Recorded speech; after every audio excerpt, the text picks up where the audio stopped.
हाँ बेटा, दो क्वेश्चन भेजे होंगे मैंने। एक क्वेश्चन में पार्टनर है एक्स वाई जेड, देखो ग्रुप पर, वो बुक का क्वेश्चन नहीं है, अलग क्वेश्चन है। ग्रुप पर देखो, एक क्वेश्चन में पार्टनर है x Y Z.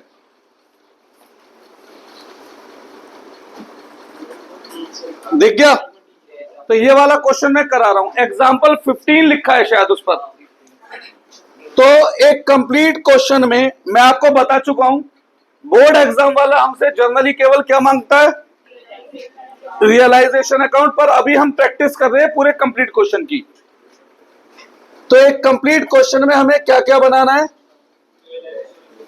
Realisation account,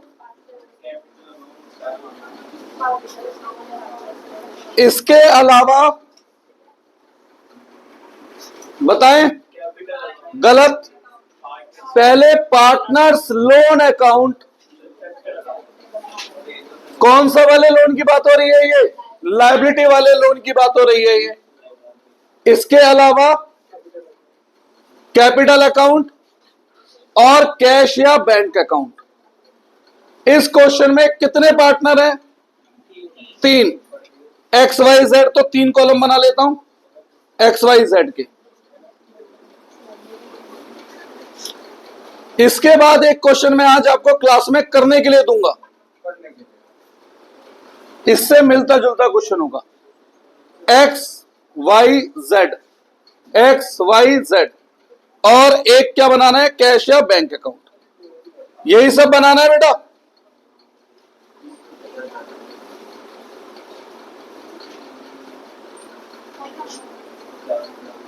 शुरू करें?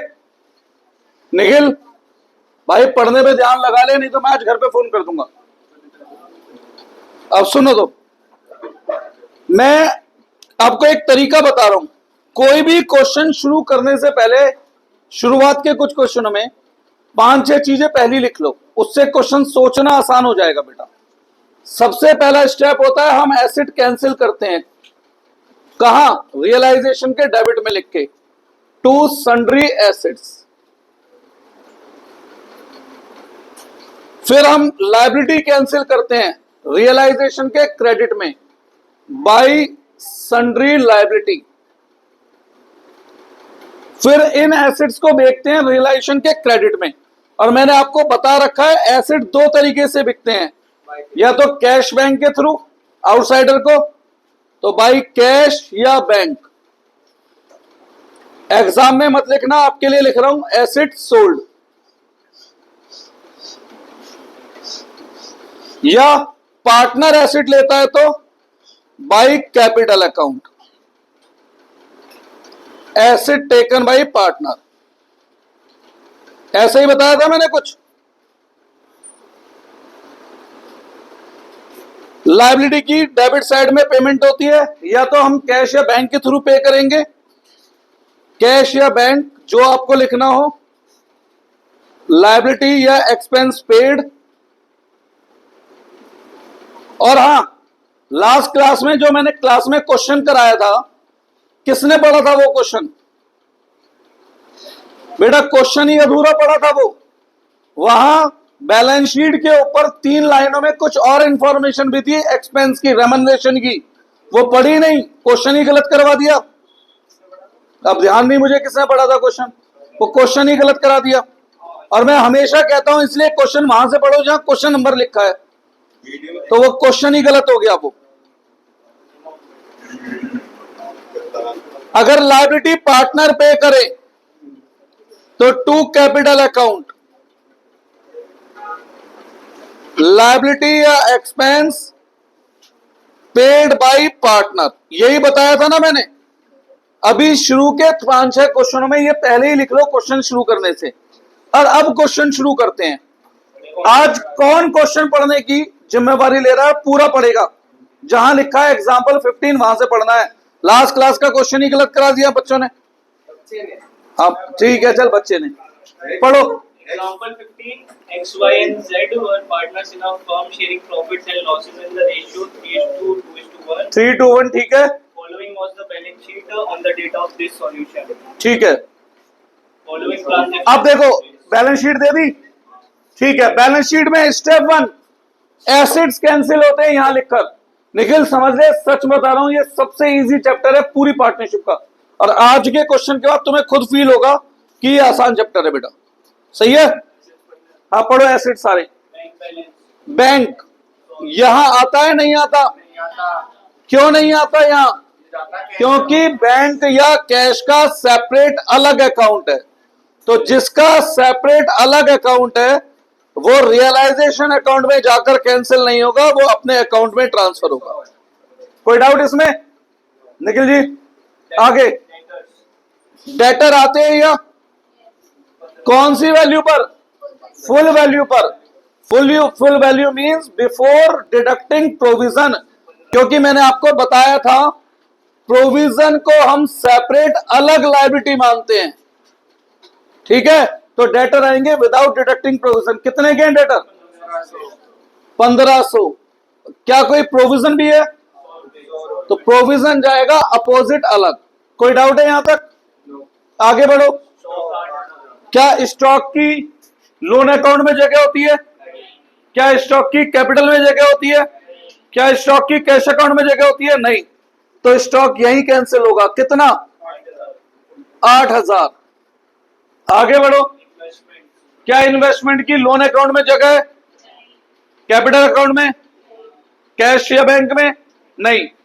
तो इन्वेस्टमेंट यही कैंसिल होगा रियलाइजेशन में। कितना? 2000। आगे बढ़ो।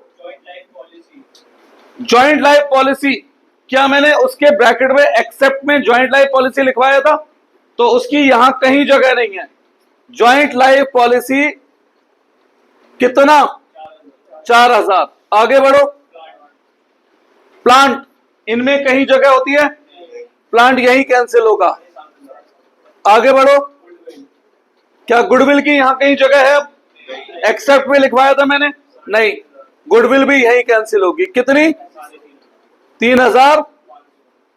खत्म एसेट्स। पहले स्टेप में किसी को कुछ पूछना है पूछो, अगला क्वेश्चन आपको खुद ही करके दिखाना है। पूछना है कुछ? सिंपल है, बहुत मुश्किल है?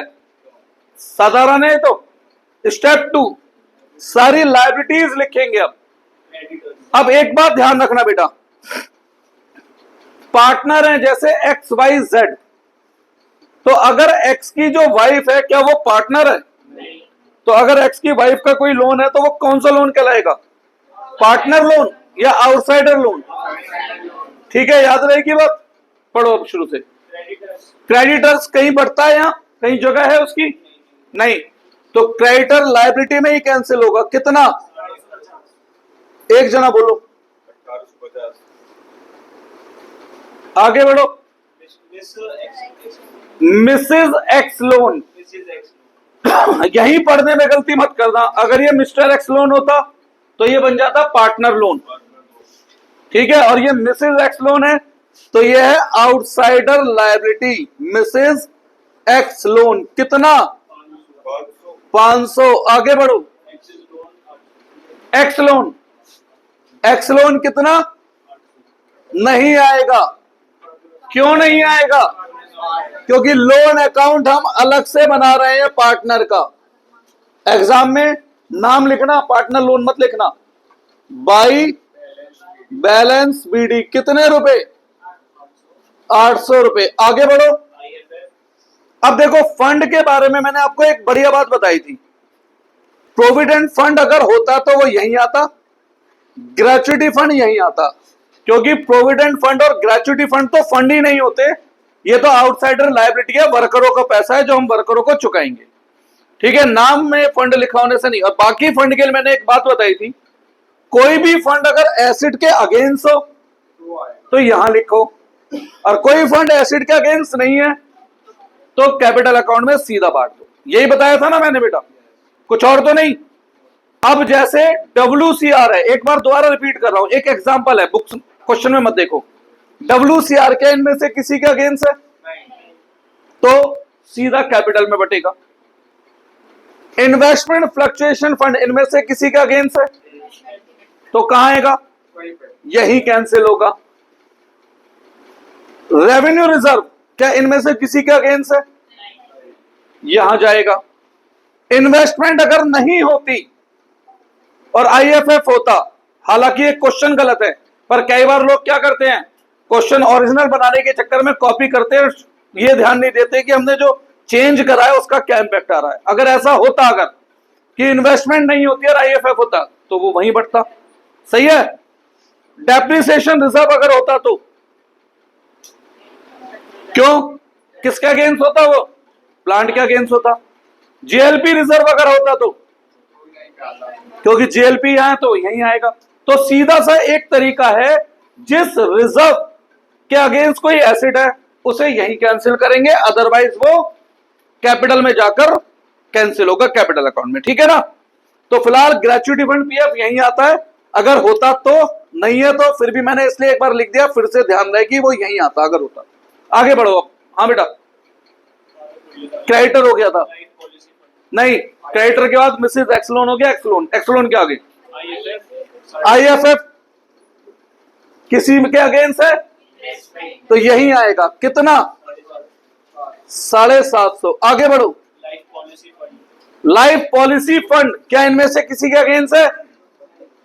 ये तो रही लाइफ पॉलिसी, दिख गई लाइफ पॉलिसी, तो इसके अगेंस्ट है तो यही आएगा लाइफ पॉलिसी फंड, कितना। आगे बढ़ो। कैपिटल यहां आएंगी नहीं, क्यों, कैपिटल का अलग अकाउंट है, बाई बैलेंस बीडी 7,500, 6,600, 4,500। अब भैया जिसने पहले की क्लास छोड़ी है, एक बार 2 वीडियो है बस, वो देख लो, क्लियर हो जाएगा।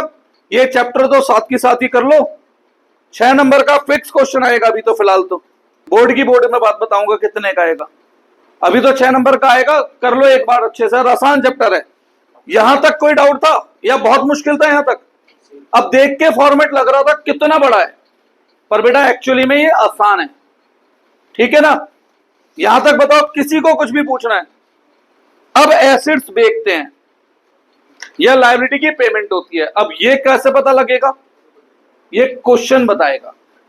क्वेश्चन ना बताए तो मैंने 5 पॉइंट लिखवाए थे, वहां से देखेंगे, क्वेश्चन भूल जाएगा तो, है ना बेटा। जब तक क्वेश्चन बता रहा है, क्वेश्चन को फॉलो कर रहे हैं। पढ़ो अब नीचे।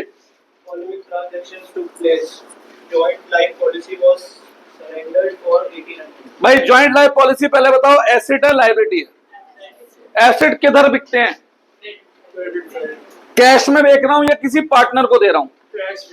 जब किसी पार्टनर का नाम नहीं है तो इसका मतलब वो किस में बिक रहा है, तो by cash. Joint life policy कितने रुपए, तो 22 है कैश में, साथ के साथ 2 रियलाइजेशन। ये जो कैपिटल और कैश अकाउंट मैंने फॉर्मेट में भरा था ना, वो तो बेटा क्रॉस ट्रांसफर से ही भर जाएगा, उसके लिए तो तुम्हें याद करने की कुछ जरूरत ही नहीं है। ठीक है, आगे बढ़ो। इन्वेस्टमेंट एसेट है लायबिलिटी है, पहले ये बताओ किधर बिकेगा एसेट, किसी पार्टनर को दे रहे हैं या कैश में? तो भैया कैपिटल में लिख दो, बस इतना ही तो ध्यान देना है, पार्टनर या कैश। पार्टनर का नाम है तो पार्टनर, नहीं तो कैश। X capital. इन्वेस्टमेंट 2500 रुपए। 2500 क्यों, कहां गई, 2000 की इन्वेस्टमेंट थी, 25% एक्स्ट्रा कीमत पे दी जा रही है। यहां बाई एक्स कैपिटल है तो बाई से कैपिटल के किस साइड, 2 साइड। निखिल मुश्किल लग रहा है बेटा कुछ, ये सिंपल सा है। तो आगे बढ़ो। अब देखो टोटल डेटर है बेटा 1500 के, इसमें से वाई 500 वाले डेटर ले रहा है 400 में। मैंने कुछ पॉइंट्स लिखवाए थे, some important point to mind, जरा खोलो। तीसरा या चौथा पॉइंट बताओ क्या लिखवाया था मैंने।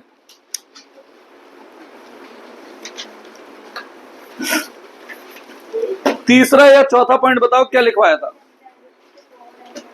नहीं, ये वाला पॉइंट छोड़ो, if any liability took over an asset, ये छोड़ो। इसके अगला पॉइंट, अगर एसेट्स या लायबिलिटी, जब एसेट रिलाइज होते हैं तो उनकी एक्चुअल या बुक वैल्यू क्या थी ये मैटर नहीं करता, वो कितने में बिके हमें केवल इससे मतलब है। कितने में जा रहे हैं डेटर 500 वाले, तो हमें 400 से मतलब है। मुझसे ये मत पूछना 100 रुपए कहां गए, अरे ध्यान से सोचो, यहाँ 500 है यहाँ 400 लिखूंगा तो 100 अपने आप लॉस बन गए, उसे अलग से रिकॉर्ड करने की जरूरत नहीं होती।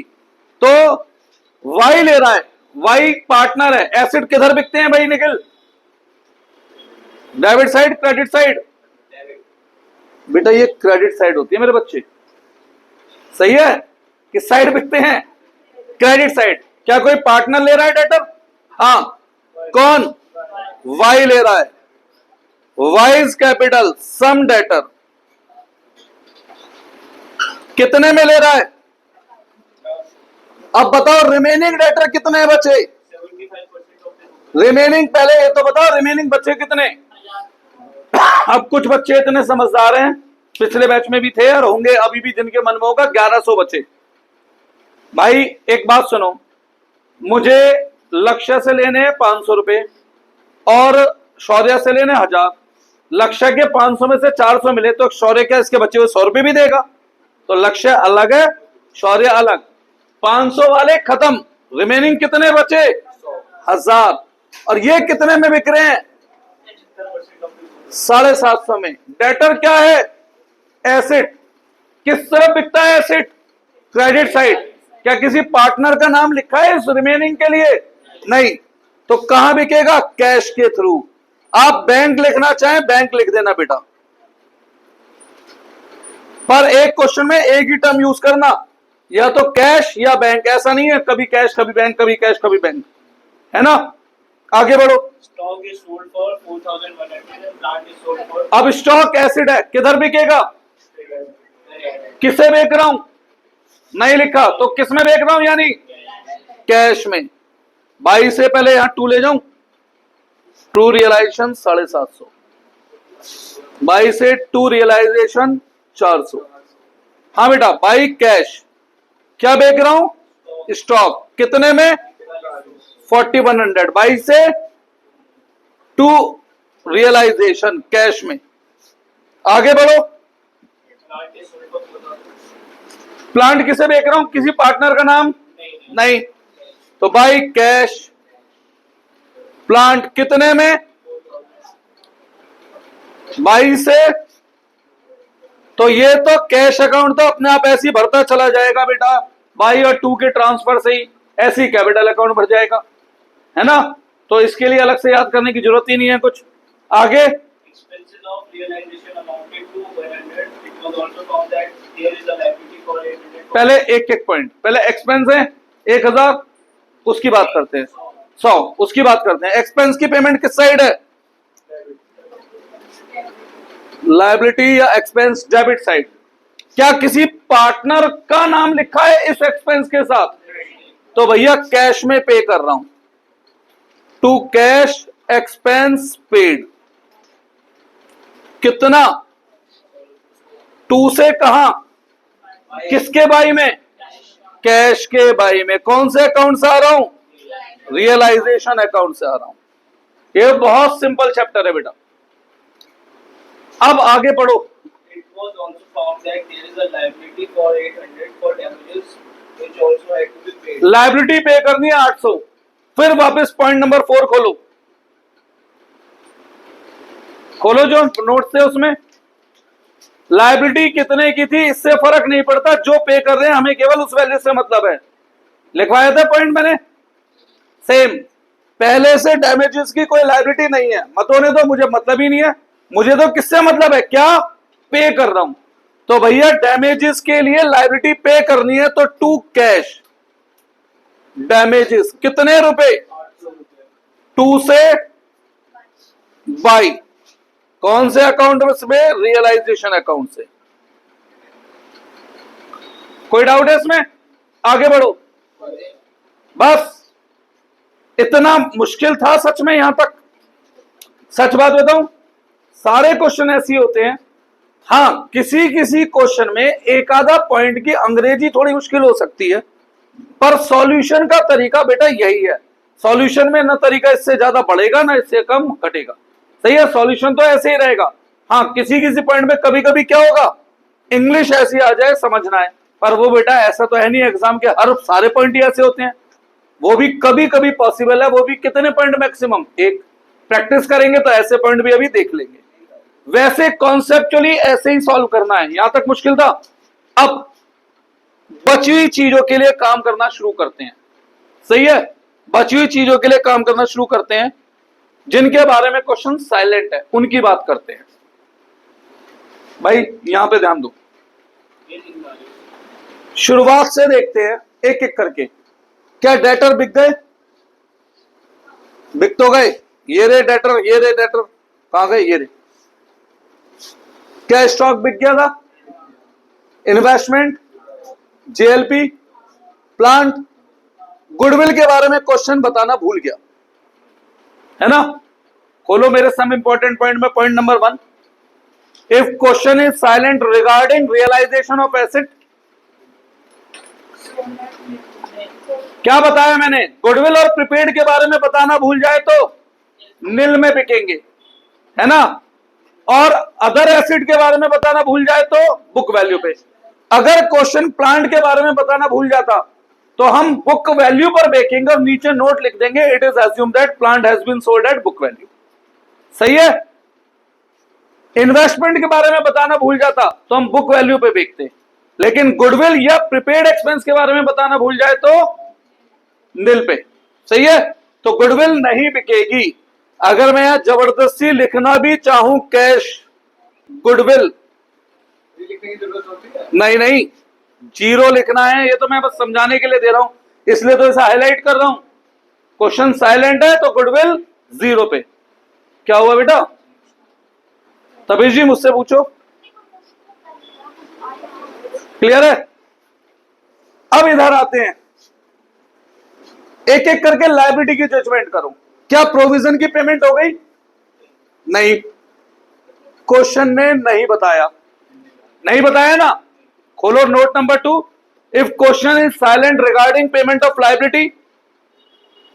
भौमिक जी ग्रुप पे लिंक है, एक बार वीडियो देख लेना, वहां नोट्स भी बन जाएंगे, एक बार पुराना पढ़ भी लोगे, है ना। तो मैंने आपको लायबिलिटीज 2 कैटेगरी में बंटवाई हैं। एक तरफ सारे प्रोविजन एंड फंड, ध्यान रहे प्रोविडेंट फंड फंड नहीं होता है, एक तरफ सारे प्रोविजन एंड फंड। तो अगर क्वेश्चन ना बताए तो ये कितने पे होता है? 0, और अदर लायबिलिटी है तो फुल, यही बताया था ना। तो इसकी कितनी पेमेंट होगी? 0। एग्जाम में मत लिखना, मैं समझाने के लिए लिख रहा हूं, बस ये समझाने के लिए कि इसकी कोई पेमेंट नहीं होती है क्वेश्चन अगर साइलेंट है तो। क्रेडिटर के बारे में क्वेश्चन ने बताया? नहीं बताया। तो बताओ नोट नंबर 2 देख के क्रेडिटर की कितनी पेमेंट होगी? Full to cash. ये वो चीजें लिख रहा हूं जिसके बारे में क्वेश्चन बताना भूल गया था। क्रेडिटर, रेड पेन से वो चीजें लिख रहा हूं जिनके बारे में क्वेश्चन बताना भूल गया था। नोट नंबर 4 से आपको इनके बारे में पता लग गया होगा, नोट नंबर 2 से कि प्रोविजन की पेमेंट नहीं होती है, बाकी अदर लायबिलिटी की पेमेंट होती है ना। लिखवाया था लास्ट क्लास में, नहीं मैंने ये सब। आगे अरे 2 से लो, अब केवल कौन सा वाला जाएगा? जो कैश जा रहा है, फालतू का क्यों जाएगा, है ना। मिसेज एक्स लोन के बारे में क्वेश्चन ने बताना भूल गया, नहीं बताया इसने। मिसेज एक्स लोन का क्या होगा? बताया था क्या? तो क्या होगा आप बताएं, पूरी पेमेंट होगी या नहीं होगी? होगी। केवल किस किस की पेमेंट नहीं होगी? प्रोविजन और फंड की पेमेंट नहीं होगी। To cash Mrs X loan 500, और 2 से कहां? बाय रियलाइजेशन, ठीक है। आईएफएफ के बारे में क्वेश्चन बताना भूल गया, पेमेंट होगी नहीं होगी? बेटा एक बार नोट तो देखो, कॉपी में देखो ना मैडम, नोट फोन में क्यों देख रहे हो? क्यों नहीं है? अब आप आए नहीं थे तो मैंने लिंक भेजा था, उससे नोट करना था। अब ये एक्सक्यूज तो भूल जाओ, कोई भी क्लास में बोलेगा हम आए नहीं थे, अब तो उसका सॉल्यूशन है ना। तो ये एक्सक्यूज तो बिल्कुल बेकार है कि हम आए नहीं थे। नोट्स कॉपी में नहीं है तो कुछ समझ नहीं आएगा। क्या लिखवाया मैंने प्रोविजन आईएफएफ के लिए बताएं? आईएफएफ की फुल पेमेंट है भैया देवी जी, मैंने आपको ये लिखवा रखा है प्रोविजन और फंड के लिए नो पेमेंट, तो आईएफएफ की पेमेंट नहीं होगी। मैं गलत लिख रहा हूं यहां पे टू कैश, पर गलती सुधार रहा हूं जीरो लिख करके। किसी भी प्रोविजन या फंड की पेमेंट नहीं होगी अगर क्वेश्चन ना बताए तो। इसकी पेमेंट होगी नहीं? क्यों नहीं होगी? ये भी तो फंड है, ये भी तो फंड है, और किसी भी फंड की कोई पेमेंट नहीं होनी है। कोई अगर देखेगा तो कहेगा गलत पढ़ा रहा है जो भी पढ़ा रहा है। मैंने जानबूझ के टू कैश करके जीरो लिखा है डिफरेंस क्रिएट करने के लिए कि इनमें से जब इंफॉर्मेशन नहीं है तो किसी की पेमेंट कर रहा हूं और किसी की जीरो कर रहा हूं, ये डिफरेंस के लिए लिखा है। बाकी जीरो वाले आप लोग एग्जाम में पॉइंट नहीं लिखने जब पेमेंट ही नहीं होनी। खत्म क्वेश्चन। ऐसे ही है सारे क्वेश्चन, 1 करो या 100, बस क्या होगा बीच बीच में कुछ क्वेश्चन में कुछ पॉइंट्स क्या होंगे लैंग्वेज वाइज अच्छे होंगे, ट्रीटमेंट वाइज यही होगा, कुछ नहीं हो सकता। लायबिलिटी की पेमेंट दो ही तरीके से हो सकती है, एसिड दो ही तरीके से बिक सकता है। तीसरे तरीके से एसिड बिक रहा हो नो एंट्री नो रिकॉर्डिंग, तीसरे तरीके से लायबिलिटी पे रही हो नो एंट्री नो रिकॉर्डिंग। सही है, इतना ही होगा हर क्वेश्चन। बस क्या हो सकता है लैंग्वेज थोड़ी सी किसी किसी क्वेश्चन के किसी पॉइंट में अच्छी आ सकती है। यहां तक बताएं किसी को कुछ पूछना है तो? श्योर एकदम? मुश्किल था ये? नहीं। अब रही बात क्लोज कैसे करते हैं। अगर इधर बैलेंस बचे तो by loss transfer to capital account. अगर इधर बैलेंस बचे तो to profit transfer to capital account. Profit 2 से बाई साइड चला जाता है, लॉस बाई से 2 साइड चला जाता है। मैंने एक गलती कर दी है, बताओ क्या गलती कर दी है? क्या गलती कर दी है? पहले लोन अकाउंट क्लोज होता है फिर रियलाइजेशन, पर बाय चांस यहां पर हमारी गलती से हमें दिक्कत नहीं आने वाली है। क्यों? क्योंकि जब क्वेश्चन किसी लायबिलिटी के बारे में कुछ ना बताए तो उसकी पूरी पेमेंट करनी होती है। तो ये यहां से कहां ट्रांसफर हो रहा था? कैश में ट्रांसफर हो रहा था, इसलिए हमारी गलती छुप गई। लेकिन बाय चांस क्वेश्चन ने बता रखा होता कि हमने उसे 500 रुपए 600 रुपए दिए हैं, तो बैलेंस कहां ट्रांसफर होना था? रियलाइजेशन में। तब हमारा ये गलत हो जाता नहीं। तो पहले नंबर पे क्या क्लोज होगा? पार्टनर्स लोन, और उसके बाद तो इससे एक सीख मिलती है।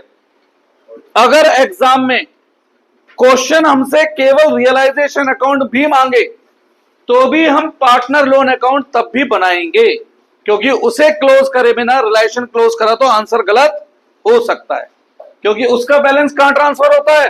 रियलाइजेशन में। अगर कुछ बचता तो, पेमेंट के अलावा कुछ और बचता तो। बोलिए सर।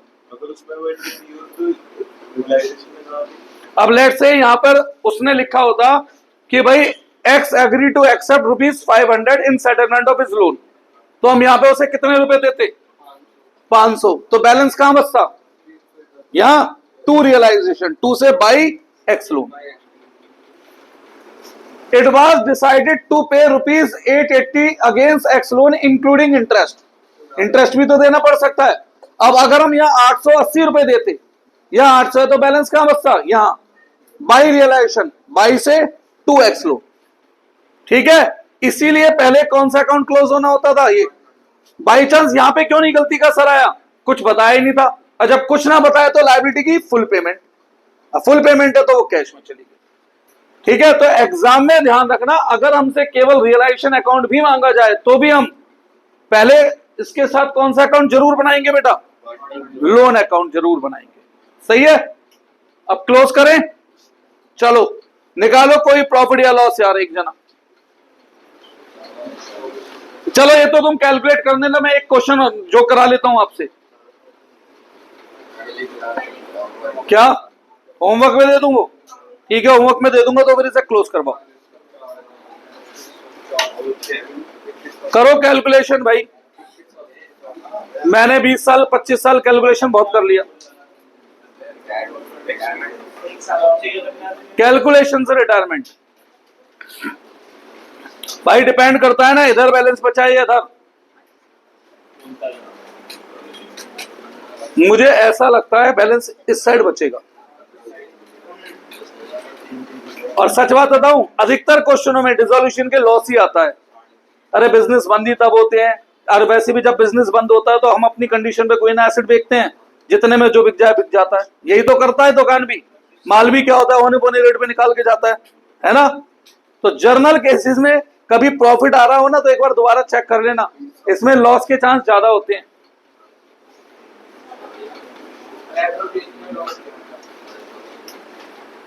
एग्जाम में क्वेश्चन आ जाता है, पिछली बार भी आया उसका।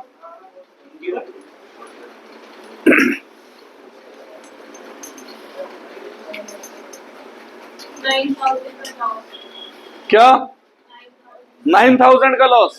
पक्का सही कैलकुलेशन है? रेशो क्या था इस क्वेश्चन में? रेशो क्या था? 3:1। तो बांट सकते हैं इसे 4500, 3000 और 1500, 22/2।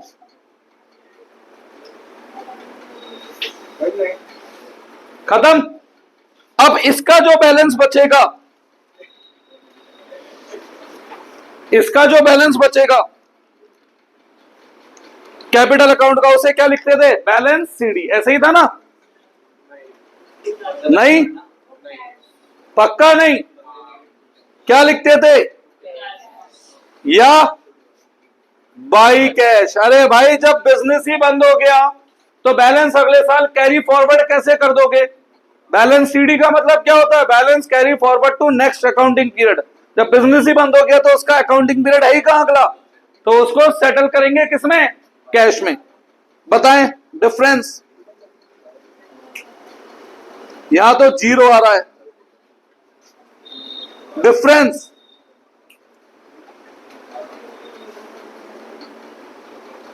$3,200 difference.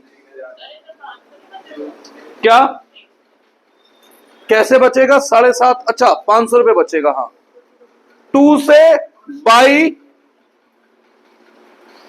X capital Y capital, इसके नीचे जाऊंगा कैमरे में नहीं आएगा, जेड कैपिटल। देखना यहां तक ही आ रहा है ना? अब मेरा अंदाजा ले लिया कहां तक जाना है। ठीक है 500, 3200 और 3000। और ये दोनों साइडों का टोटल क्या आना चाहिए? बराबर। क्योंकि जब बिजनेस ही बंद हो गया ना, बिजनेस में कुछ बचेगा ना कुछ बैलेंस कैरी फॉरवर्ड होगा। अगर इन दोनों साइडों का टोटल बराबर है तो हमने सही करा है, अदरवाइज हम गलत है।